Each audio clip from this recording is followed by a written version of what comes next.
sometimes it's not all like maximizing the profits and maximizing the rents. It's just making sure that you don't make those cataclysmic mistakes and you can stay in the game to let real estate wealth and the appreciation build your wealth over time, because it really is a long-term game. I didn't make any money in real estate for 5 years. I was just reinvesting everything back into the business. But that was the big thing, making sure that I didn't get taken out by some cataclysmic mistake. Welcome to the Real Freedom Show, where we inspire you to pursue your passion to gain time and financial freedom through opportunities in real estate. I'm your host, Mike Swenson. Let's get some real freedom together.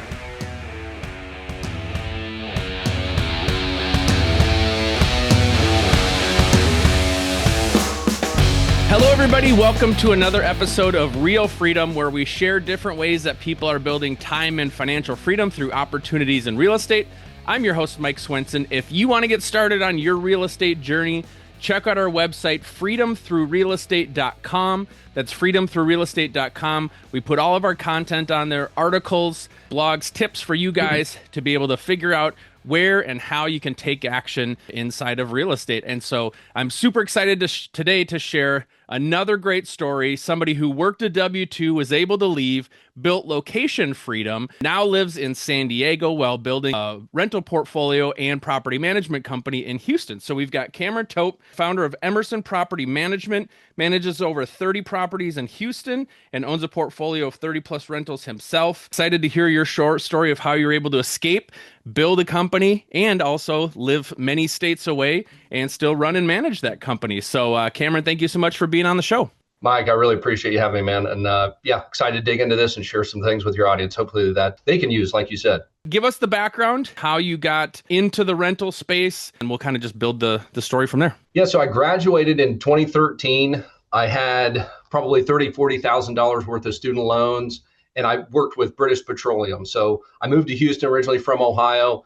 And the reason I did that is because there was 100% job placement at the time for petroleum engineers. So I'm like, nobody was paying for my school. So I was like, I have to make sure I get a job when I come out.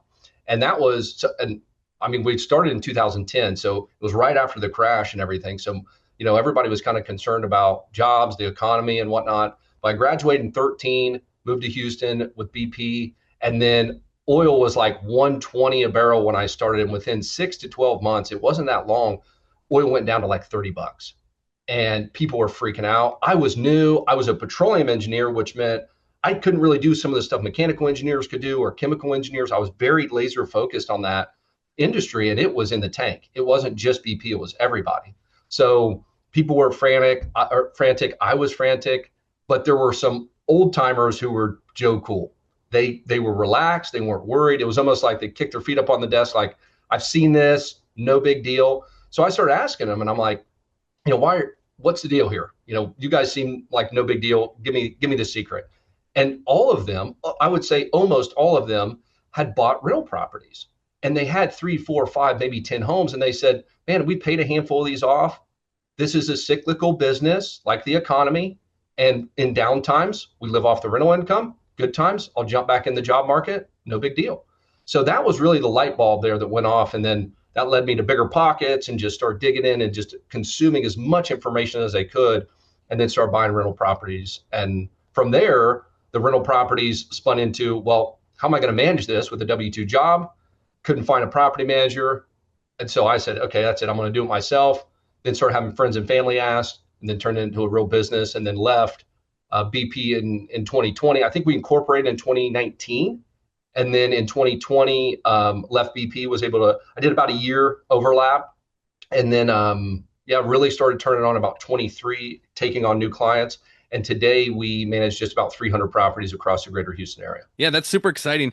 Talk a little bit about being in your W-2 and maybe finding that first property or two, because I think so many people stand in that spot and they just live in the paralysis analysis, or they're not willing to take the leap. Obviously, you're more sophisticated on your portfolio acquisition side now than where you started, but just talk about maybe some of those feelings or kind of what you did to get from I own 0 properties to now I'm in the game.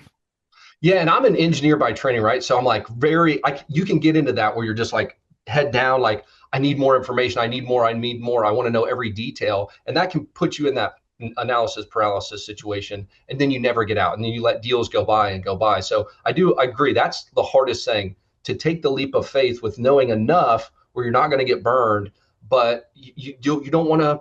You're going to make mistakes. It's okay. It's going to happen. You're not going to be perfect. And so I would say getting the right books, getting some mentors, going to events, and just listening to people who have 1, 2, 3, 4 doors. Like you said, the people, it's like when you build a business and you listen to these guys like Bezos and Zuckerberg, and it's like they're so far away from where I'm at today that they're not relating to what I'm going through today. So don't go to the person that's got 100 doors or 200 doors or 300 doors. Talk to the person that's got the 1 or 2 doors. And how did they do that? And exactly like what you're talking about, Mike. So I would say get enough information, but be comfortable that there's a little bit unknown.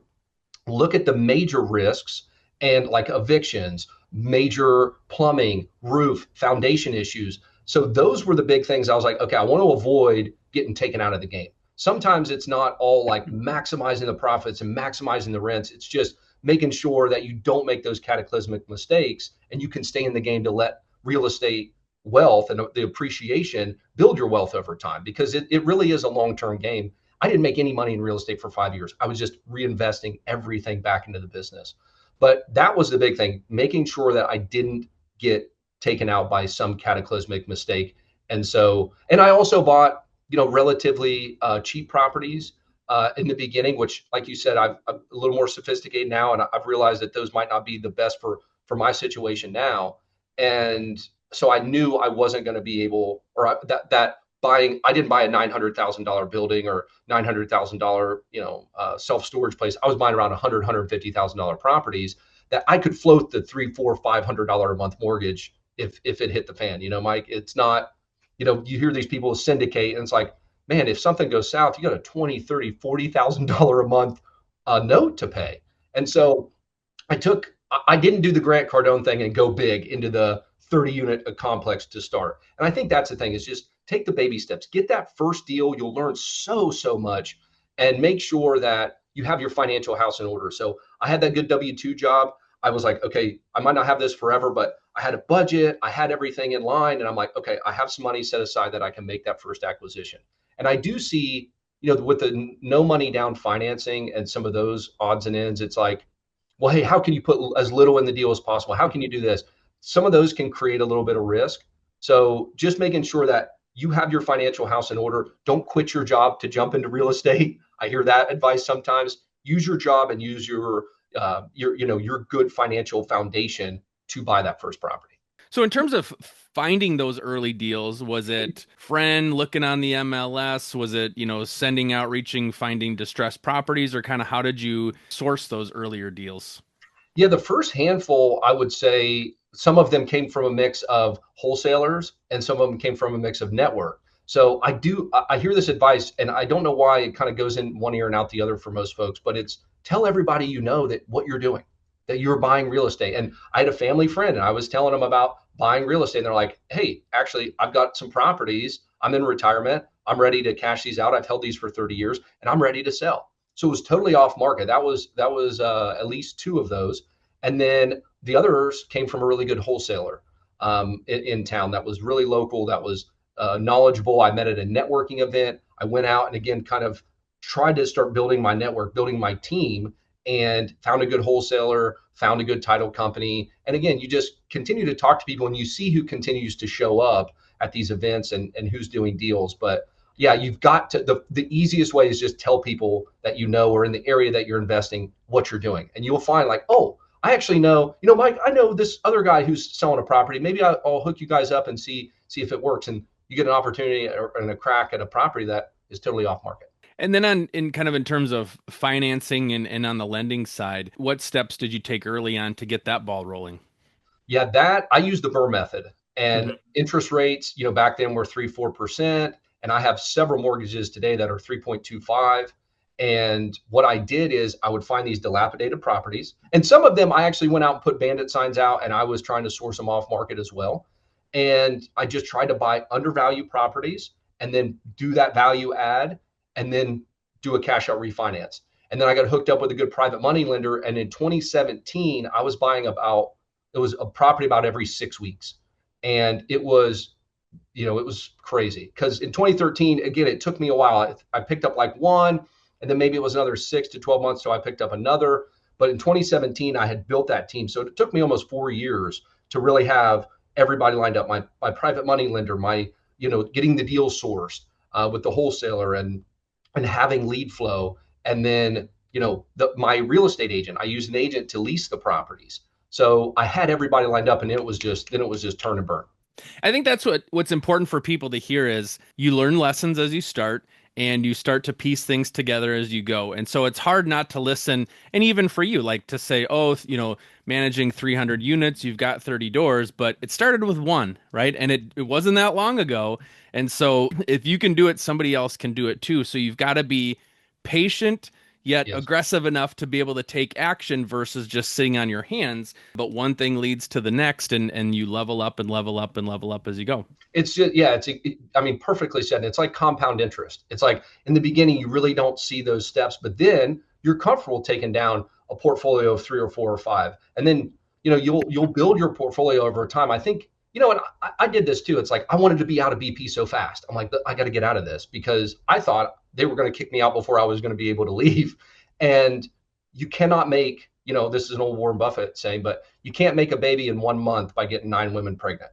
And it's just certain things take time. And that is real estate. It's like, we want to get in, we want that cash flow, we want this, but I've made way more money in appreciation over the past, 10, 15-year career than I have in cash flow. But I wanted cash flow to get out of my job. But man, once it, that 5-year mark, Mike, is where I really think once you've held an asset for about 5 years, you really see some of that debt pay down start picking up. You really see rents hopefully have appreciated, and you get to reap some of those benefits. So if you're doing Burr method, you've got people helping you because you're not swinging a hammer yourself because you're working your job.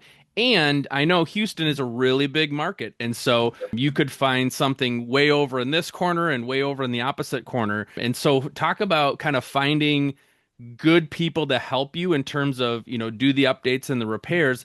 And then kind of strategy wise, was it find a good deal, the location doesn't matter, or is it you trying to kind of find stuff that were in similar areas, or how did that work? Yeah, and that is huge. In certain markets, like where I'm from in Ohio, they're very small markets, right? But Houston is huge. It's almost 100 miles from one side of the main outer belt to the other. I mean, it is a huge market. So something that works in one side of town is not the same. You literally can have an appreciation and cash flow market within a 15-minute drive in Houston, or maybe 30, probably an hour with traffic. But in the beginning, I was looking for cash flow. So I had no, criteria on 3-2 in this zip code. It was more like, okay, do the numbers pencil out? Am I going to be able to get cash flow out of this? Yes or no? If yes, I would buy it. If no, I'd move on.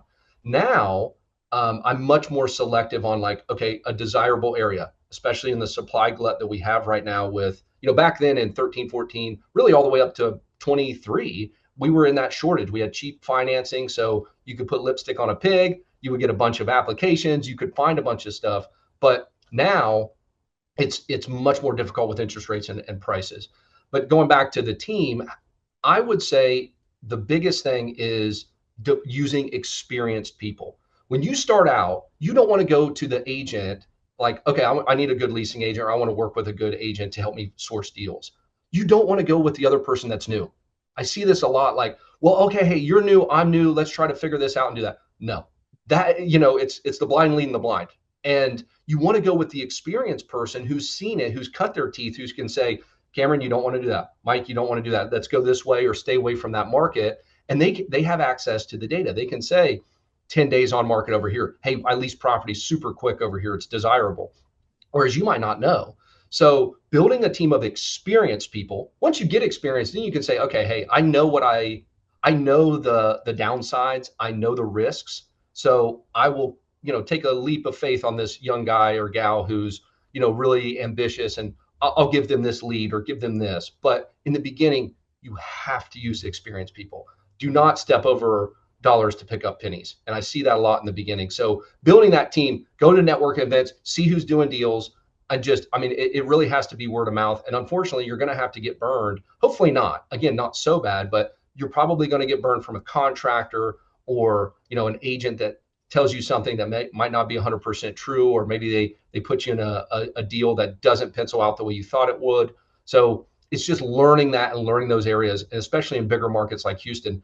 I'm still learning stuff about markets in Houston. I mean, we know generally, but and things change, places gentrify. So you have to keep your finger on the pulse. And if you're not going to keep your finger on the pulse, you have to have a solid team of people. How are you going to source the deals? How are you going to fix those deals up? How are you going to get them leased? And then how are you going to maintain them? That's kind of where my next thought was going here in terms of the management side. So you mentioned you got somebody who can do the leases. Talk about your journey, thinking about finding a manager, doing it yourself to ultimately, starting your own property management company. Well, when I started, I wanted to do it all. And I do recommend in certain facets, depending upon where you're at in your life, if you're a 22-year-old and you're ready to set the world on fire, all means do your management. Like, you got time, maybe you don't have a wife and kids. So like, do your thing. Like, you can burn the midnight oil.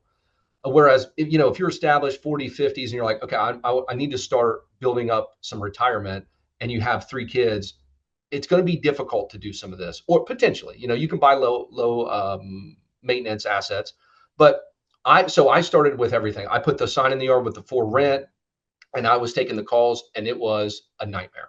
That was the thing that ate up a lot of my time initially. And so I was like, okay, I want to hire that out to this leasing specialist or the leasing agent. And that's all that she did for me then. Once I had that down, I had my contractors already down from fixing these properties up. I had that down. So then I would just collect rent via Zelle and get it in my account. I tried to create some spreadsheets, being an engineer, to keep stuff in line. But it started to get busy with 5, 6, 7 doors. Things started getting a little haywire. And that's when I started looking like, okay, I'm still working. I'm going to work as long as I can, or until my portfolio is replacing at least a majority of my income.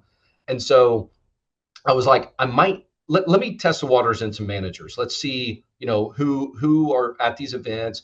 And I reached out, Mike. I had people blow me off. I think it was somewhere between 5 and 10 doors, 5, 7 doors, somewhere in there when I started reaching out.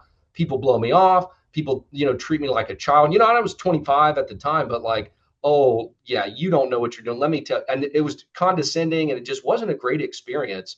And I interviewed people from just a dude in a truck with a hammer that would go around, and no licensing, no nothing, versus, large companies that had 1,000 doors. And I just couldn't find the right mix. So I said, that's it. I'm just going to do it myself. I've got my team already. I just need to put some processes and systems in it. And that's when it was like, and being an engineer, I was very much like system driven. So I'm like, okay, every time we do a term, we're starting to write checklists out. Every time we have a tenant with a lease or question or a maintenance question, this is what we're going to do. And we just started building that. And I just continued to do that. And then I had some friends and family who started saying, hey, would you manage my properties? Sure. What's one more? Probably got to 30-ish doors. I think I probably had 20, between the high teens, low 20s at the time. And the others were some friends and family. And that's when I hired my first employee in 2018. And then really in 2019, I'm like, okay, this can be a real, it fulfilled me in the front of helping investors. Like, I felt like I almost had a duty, because real estate was giving me financial freedom, and I hadn't left yet, but I could see the benefits and the power behind it. So I felt almost a reciprocity to give back to the community. Mm-hmm. And this was a way I could do that, is become the property manager that I couldn't find. Was most of your stuff single family, or did you have small multifamily, or? A couple of small multi. Houston really isn't built out for multifamily like a lot of other cities. It's a lot of 1s and 2s. There were, mostly 1s and 2s. I mean, I think I have one triplex, but a lot of single family. So you hired your first employee. Were you still using the leasing person? Yes, I was using that person, then basically this one as my assistant, and then slowly phase that out where the assistant had learned all this stuff so she could. And when you're doing your own properties, you can hire people and do whatever you want. In Texas, once you start doing third-party management, you need to be licensed. You need to be a licensed agent. So then I was like, okay, if I'm going to do this, I got to get licensed. Got licensed, got under a broker, and started that process. And now, I've been a broker for a handful of years. So I think the value in that is you didn't do everything soup to nuts yourself at the beginning. You had people that were helping, and you were kind of just in that director manager role, just keeping the balls up in the air, to where you Yeah. got to a scale where you could then take some of that stuff in-house. And so I think for people that are listening, that's key, that you don't have to do it all. Some people think, oh, I've got to learn everything myself, and so I'm just going to do it all myself. And at that time, you're still working a job, so you couldn't. So in some ways, it was the benefit was there that you couldn't rely on doing it on your own. But yeah, once you got to that size of scale, now it's like, okay, I'll bring that stuff back in-house and then have my own people handle that. Exactly. And that's what we're doing now. We use third party vendors for certain things now. And we're paying them some six figures, some mid six figures. And it's like, okay, at what point do we want to bring this in house? Is that specialty best with this? Is that liability best with that? So yeah, it's just like different levels. You're like, okay, now I can split. Instead of me wearing every single hat, you can split. But even when you start out, like you said, it's like, if you're not going to go in and do the handyman work, that's probably one I really, really disagree with. I don't think people should go learn the guts of plumbing and do all that, especially some of the risk and tenants' rights. It's just, it's not fair to the tenant if you're going in and trying to like figure out plumbing and they continue to have issues or HVAC stuff. But so that's when I would definitely find a good person for. And then the leasing side, that's another very quick one. Once you get a good tenant, everything, if you have a bad tenant, that creates a 12-month horror film. Mm-hmm. Are you looking to get started or scale in real estate investing but don't know your next step? Are you overwhelmed thinking about finding deals, analyzing deals, doing due diligence, and managing properties on top of it? Go ahead and push the easy button and invest with us. Real estate investing is what we do full time. We've done dozens of deals with hundreds of doors. We have the knowledge and experience to handpick the best deals that most investors can't find. We've got large off-market deals all the time where you can hopefully find returns and economies of scale that you just can't find on your own. The best thing is it's 100% passive to you for less capital than you put down trying to acquire a property on your own. Don't let this year go by where you don't make the leap, add to your portfolio, or you just sit in analysis by paralysis. To find out more, visit freedomthroughrealestate.com and click on invest. You can book a call and learn more there. So get to scaling your portfolio now with us by your side. That's freedomthroughrealestate.com and click on invest. You're building your company. Where does deciding to go to San Diego fill into that? And how did you figure out how to continue to keep the business afloat as you guys are moving out to California? Yeah, so in I think it was 21 or 22, my wife, well, at the time, I think girlfriend, fiance, moved to Houston. And so we were just talking about various things. The business, I'd left my corporate job. Things were going well in the management business. We were continuing to grow. And I think at the time, I probably had 150 doors, somewhere around there. The business was self-sufficient and we didn't have any responsibilities. And we visited San Diego and we're like, wow, this place is incredible. And my wife was between jobs and we're like, start looking, just see what's out here. Mm-hmm. And 3 months later, she had an offer. And I really just took it back to, if I can't make this work remotely, then I really don't have a business. Like, it's really, truly not a business. If I can't make this work if I have to be here to solve every single problem that comes up, then I don't have a business. I just have another job. So mm-hmm. That was it. And I think that allowed me to build better systems, similar to the necessity piece of having to hire everything else. Like, I couldn't be there. So I had to build a better team. I had to build a more robust system. So that was the decision. I was like, let's do it. And the business now, like I said, we're almost at 300 doors and I've been here 3 years. I go back every quarter just to, see the team and check in with vendors. And we do an annual event every year. And it's been phenomenal, Mike. We've grown more since I've been here than we did before that. How hands-on are you right now? Do you have a very specific role, or do you have a team that's kind of running it all, or what does your daily look like?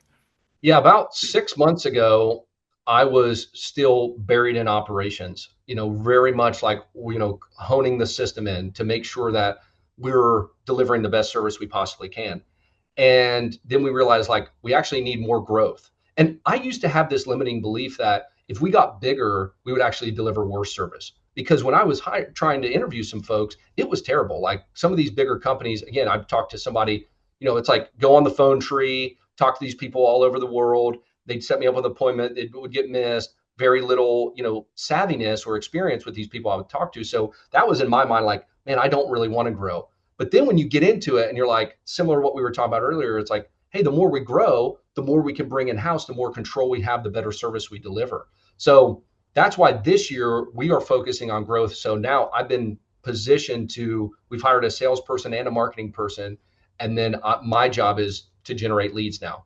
I still meet with the team, on a daily basis, but I'm basically working with the marketing and sales guy to get more doors so that we can deliver a better service. What a great story to be able to do that. Now, when you first started and you were looking at your first property or two, how much in the back of your mind was thinking like, okay, this is where I could see this going? Or are you just thinking oil and gas till my job falls out and this is just a happy accident? I really think it's a Bob Ross happy accident type thing here. Mm-hmm. I mean, it was like the first thing, and I was always a big planner, but I would have never thought that I'd be in property management back in after I graduated. I never would have thought that. So it was like the first hurdle was, okay, I want to be able to pay off my student loans and take a little bit more control of my destiny and not have, get fired or laid off and have $30,000-$40,000 loans and not be able to find a job and be working at Taco Bell.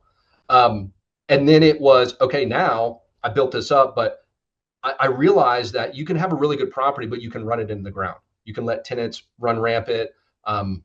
So it was like, okay, how do I get this management side down now to make sure that these assets are taken care of so that over the 10, 15, 20 years I own them, they continue to go up in value, they continue to bear fruit. And then it was, wow, this is super fulfilling. I really enjoy this.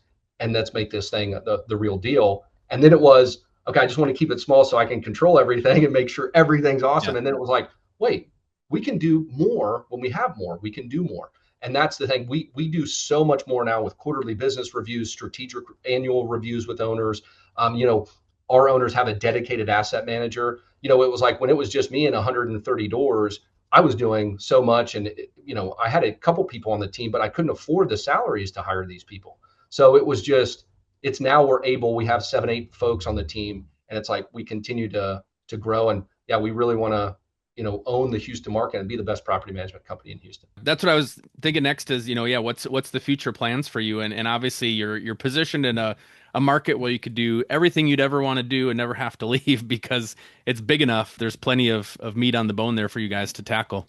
And that's it. I think, I see some folks who are like, oh, I can't wait to go to Austin or Dallas or make this multi-state. We just want to own Houston. We just want to be the best property management company in Houston and offer a resource, to the new folks that come in that are like, hey, I'm unsure. I've got like almost 600 YouTube videos. We do so much free stuff to try to give back to the community. And then, if you do buy a property, you find yourself in an eviction or in something, we're here to help. And we have, again, a dedicated salesperson now too, to be able to answer the phone and walk you through some of those scenarios. And if you don't feel comfortable handling it, we're happy to help where we can. That's awesome. Well, Cameron, thank you so much for coming on and sharing your story with the audience. We never even got into like nuts and bolts of property management, and so we could maybe have you on another time and dig into the 101 of management. But for people that want to reach out to you, learn more about you, how can they do so? Yeah, just go to emersonpropertymanagement.com. There's so much free resources there, and our socials are on there. And if you want to reach out and you need anything, the contact form's there, and we're happy to walk you through a deal or what have you. But anything in the greater Houston area, I think we can help. Thank you so much for coming on and sharing your story, and excited to see where your company continues to grow. Appreciate you, Mike. Thanks for having me on, man.